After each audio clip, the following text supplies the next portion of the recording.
اوس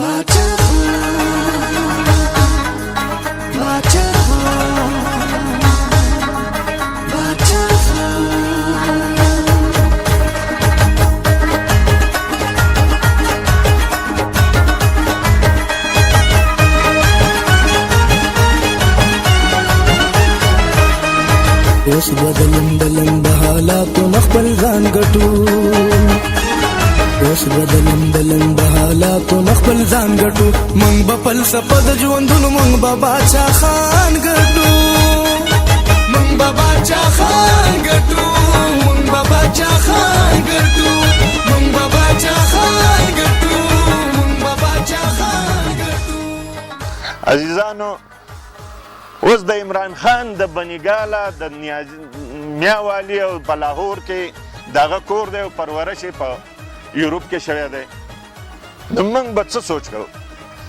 زما په رواج باندې پوهېږي، زما په دستور پوهېږي، زما د مسلو نه خبر دی د بنیادي، هغه خبر نه دی. هله خو په غوږ کې خبره ور واچوئ، پولیس چې دی ما هلته پروفیشنل کړو او دغه مې کړو. پولیس منګه 2000 پولیس برتی کړي دي او دا بېروزګاره خلک وو او هغوی له موږ ټریننګ ورکړی دی. نو د پولیس اصلاحات خو موږ کړي دي. دا تاڼه تاسو وګورئ، بره چوکۍ وګورئ، تاڼې زیاتې شوي دي، مضبوطې جوړې شوي دي، ټوپکې وله ورکړي دي.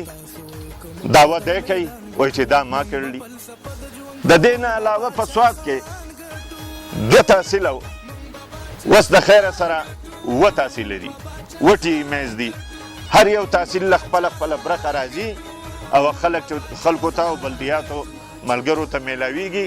شاید چې په صحیح طریقه انصاف نه کیږي، ځکه چې د تبدیلۍ والا حکمرانی ده، نو هغوی به خپل خلکو له پڼ ورکوي، زموږ ملګرو له پکې پڼ نه ورکوي.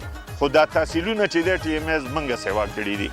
دلته کې یونیورسټي راغلی ده، دا یونیورسټي چې دی دا موږ جوړه کړې ده. دلته کیډټ کالج دی، های کورټ ته به خلک له موږ های کورټ دلته کې په فضاګټ کې جوړ کړی دی. او د ملګرو خواهش و چې موږ د خپل مشران راولو. دا خو د مخکې نه به د پارټۍ کې او دلته نوي په دې علاقه کې د الله په مهربانۍ سره دې پارټۍ ډېره ترقي کړله. دلته ډېر خلک پکې شامل شوي دي او زموږ په دې حالاتو کې چې PTI حکومت دی، زموږ یو ملګری هم نه دی مات شوی، په یو حالات کې هم نه دی مات شوی. په هر شکل چې دي هغه د پارټۍ سره د ننه پورې هم ولاړ دي. زموږ دلته ډېر درانه ملګري دي، ډېر ښه کسان دي چې هغه په دې پوزیشن کې دي چې د سټیشن نه ګټلو پوزیشن کې دي. دلته انشاءالله موږ تاسو ته خپل مشرانو ته دا یقیندیاني موږ درکوو چې دلته موږ د دې نه ډېره غټه جلسه کولی شو. خو د دې ځای محدودو نه موږ کسان مشران نه غوښتو چې د ځای د کمي په وجه باندې نه انشاءالله دلته به ډېره غټه جلسه کوو. دلته ډېر غټ شمولیتونه تیار دي، مبالغې نه دي، ډېر موږ په خپله باندې هم کوو، خلکو سره جرګې کوو او ډېر زیات په دې کې خاص کارازات باندې کې مکمل سرې جنډې لګېدلې دي او هغوی دا چیزونه نه دي قبول کړي، نه یې پیپ قبول کړلی، نه یې د بجلي ستنې. زموږ دلته ملګري دي قاسم کې، هغو ته وایي چې روډ درته جوړو، په خدای خونه که چې هغه ته وایي چې موږ له به روډ هم نه جوړی، موږ له به بجلي هم نه کوي، موږ په دې پارټۍ کې دې نه بل ځای ته چېرته نه ځو.